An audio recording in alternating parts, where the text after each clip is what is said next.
Mamá, papá, tu hijo es campeón del mundo.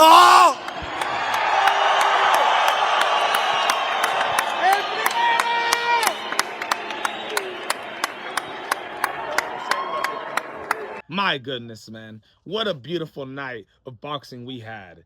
The WBC new super middleweight interim world champion, Lester Martinez, and the show that he put on with all his fans, the Guatemala people behind him.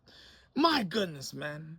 And Carlos Adames, the WBC, still the WBC middleweight champion of the world, beating Austin Ammo Williams. My goodness, man. I want to start it off like this. First off, shout out to Emmanuel Elim and Austin Ammo Williams, two guys who were underdogs in these fights going into them. Both of them not expected to win. Ammo Williams was not expected to beat Carlos Adames, let's be real. And Elim was for sure not being picked to beat Lester Martinez. And both men absolutely showed out and were game. Austin Ammo Williams, even though there was times where he was getting absolutely demolished, the dude came to fight. The dude didn't come down to get on one knee. The dude did not come to just get a check. The dude tried to come and become the WBC middleweight champion of the world. But it was just too difficult against Carlos Adames, who is one hell of a fighter, man. One hell of a fighter. Skilled as hell. The dude got everything. He got power. He got ring IQ. He's got reflexes. He's got great forward pressure, head movement. My goodness.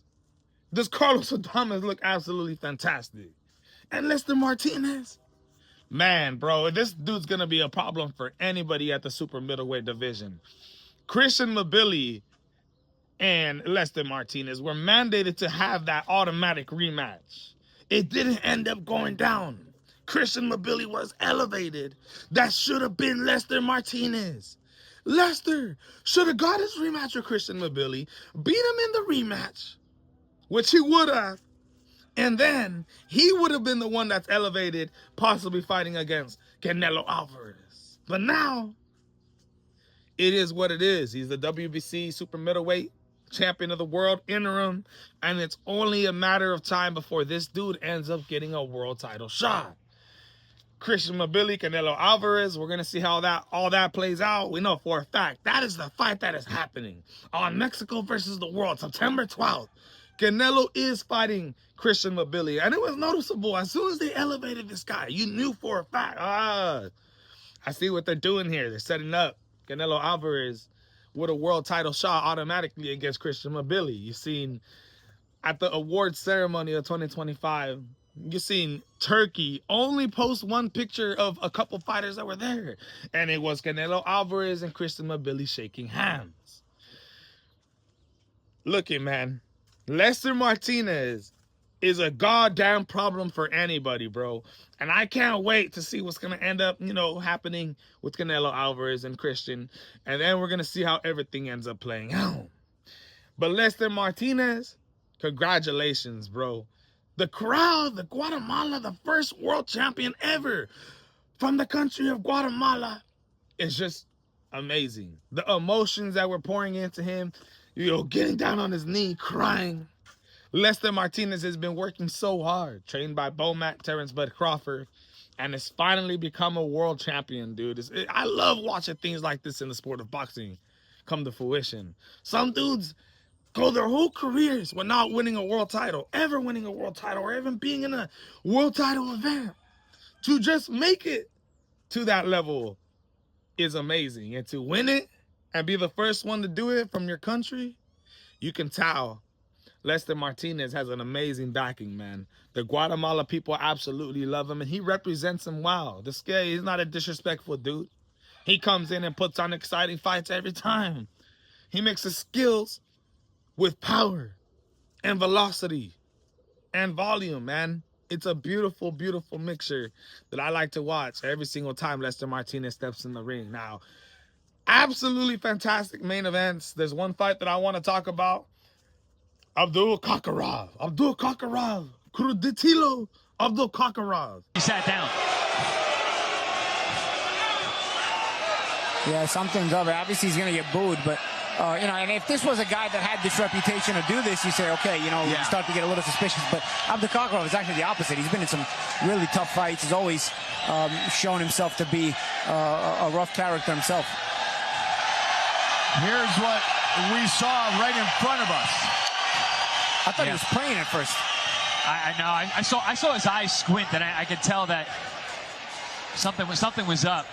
Absolutely scary scenes that we've seen this guy in this fight with Kevin Antone. Now, Kevin Antone's this undefeated fighter who was coming in here, going up against the experienced Uzbekistan in Abdul Kakarov.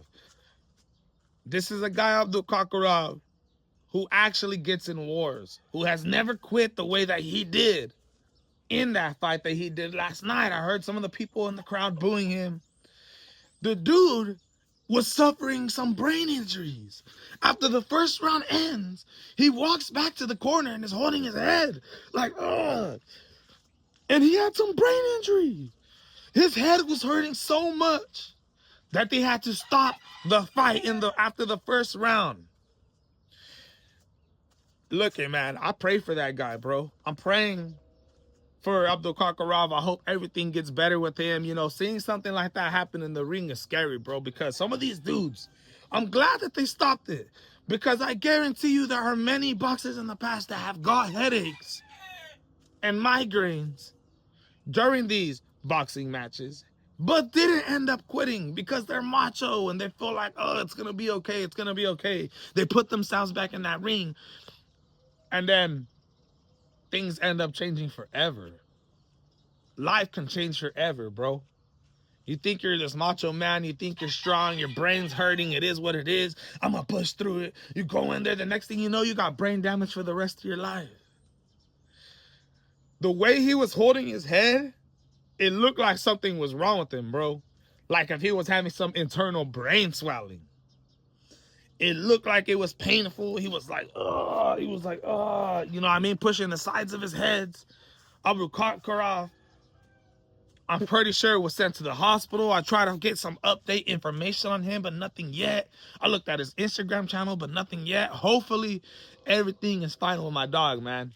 For real, man. You know, we fans of the sport of boxing, but we also fans of people keeping their health. You know, I like seeing wars, don't get me wrong, but I don't like seeing our, you know, fellow soldiers end up brain dead when they end up getting older. And a guy like Abdul Kakarov, my goodness, man. I don't know if this career ending because injury like this, you definitely got to go to the hospital. You definitely got to go get it checked out. Hopefully it's not some type of thing that's, you know, due to getting hit in the head and now his brain is just, it don't work anymore like that. He can't take the damage. Hopefully it's just a one and done, gone type of situation.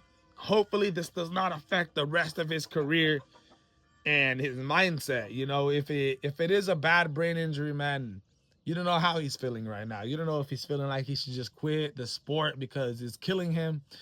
It's a sad thing, man. But shout out to Abdul Kakarov, you know, for not letting his macho-ness and everything get ahead of him.